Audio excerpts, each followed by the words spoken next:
Eve got deceived when she was in the garden, and how she got deceived, so that we don't get deceived, in that we're always content and happy with the blessings that God has blessed us with.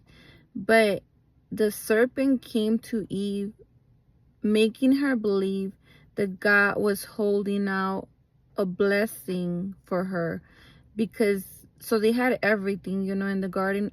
Eve and Adam had everything. They have food, they have a place to live, they didn't have to pay rent, they didn't have to buy groceries. They had everything they needed.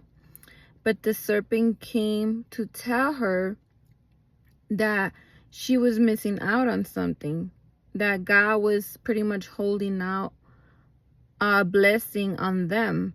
So that's why he said, if you eat of this fruit, you will be like God, and you will be knowing good and evil. So she thought right away, so there's something that God is holding out on us. It's something that I don't know. And he was able to he was able to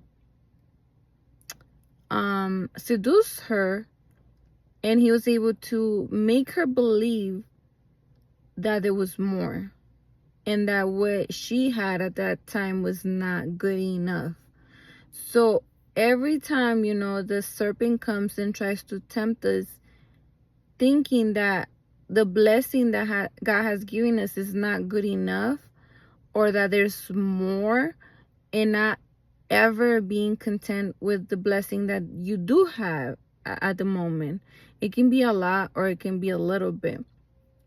So the key for you not to be tempted by the devil, tricked by the devil, is that you have to be happy and content in every circumstance that you're in, and grateful for the blessings that God has blessed you with.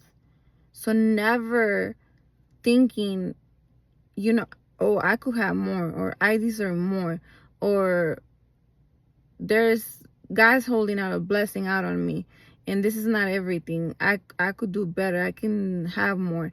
But that's the trick of the enemy. You're supposed to be happy and content in every circumstance.